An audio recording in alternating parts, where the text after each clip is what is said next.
There's somebody in here who needs to hear this word. I know a couple personally because I've talked to you that you need to hear this word. And God is saying to you this morning, you have to preserve the promise. What I told you is what I told you. What I said is what I said. It will come to pass no matter what you think about it, no matter what you feel, no matter what it looks like. But what you got to do is learn how to preserve the promise. It is mighty funny to me in this text that it starts off Exodus 16. I love the whole story.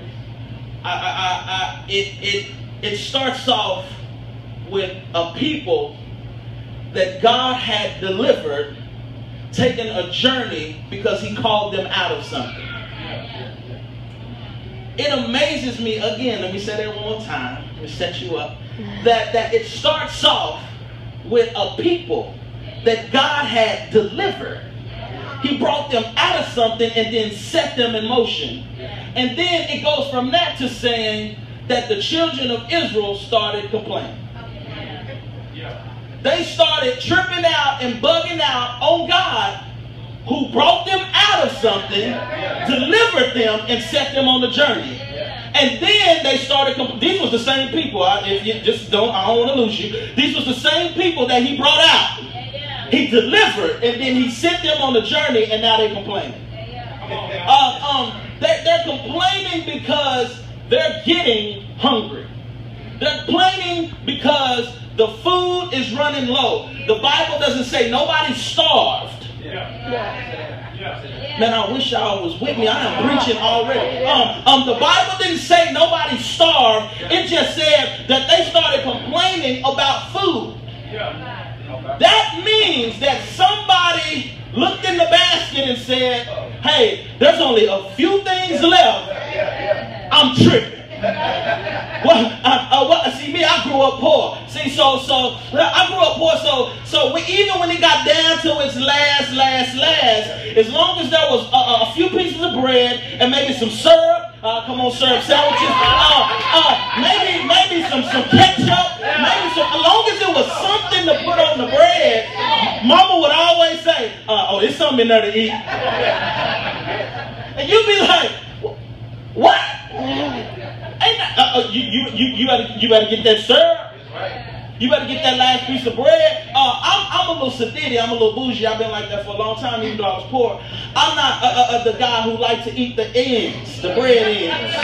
Anybody anointed like that? Come on, anointed. I just don't do bread ends. I mean, it's supposed to be white on both sides and only have the brown stuff around it. And I'm real bougie because when Wonder Bread came out with the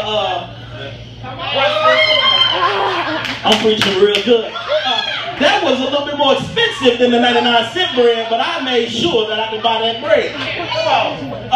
And so here we have the children of Israel on this journey, and they complaining because the food got a little low. And they start grumbling and complaining to Moses and Aaron. Translation: church people, people of God started complaining to their leaders about God needing to do something in their life.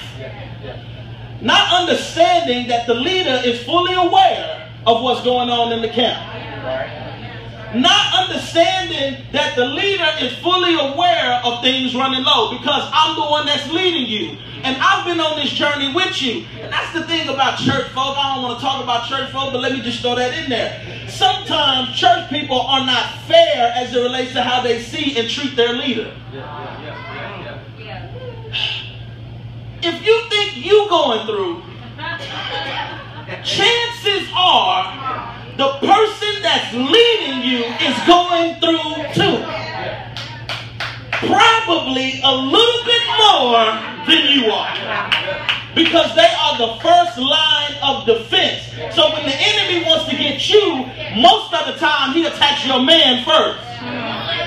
Just because you don't hear about it don't mean it ain't going on. Right. And so every time I tell my leaders all the time, hey, when you're going through stuff, think about your boy. Yeah. Because number one, I'm praying for you. I'm laying before God for you. I'm fasting for you. It burdens my soul when I even think something is wrong with somebody. But we don't think about that. We're so selfish that it's all about us. And so I love the way Moses responds to these type of people. He says, who am I for you to be grumbling against? I can't do nothing about that. The only thing I can do is receive your request and shoot it to the man who I'm following at the same time.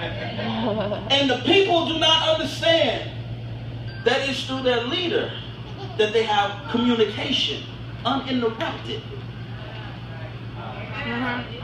Think about how many people in the camp can get to God, but they relied on Moses and Aaron for the communication. So if you grumble and complain about the person that's over you, you stifle the level of communication that you can get.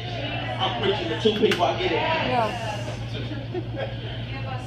This is the moment in which all of us found ourselves in at one point or another, where we feel obligated and we feel so entitled to have God do something in our lives because we've been in a certain level of trial or in a certain level of test and he ain't been there yet.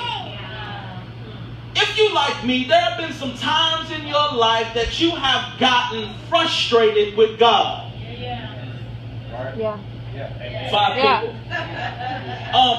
I thank God this morning that Bishop Ridge is here. Pause real quick. Bishop Ridge is launching the Authentic Church. Come on, somebody. He is the senior pastor of Authentic Church.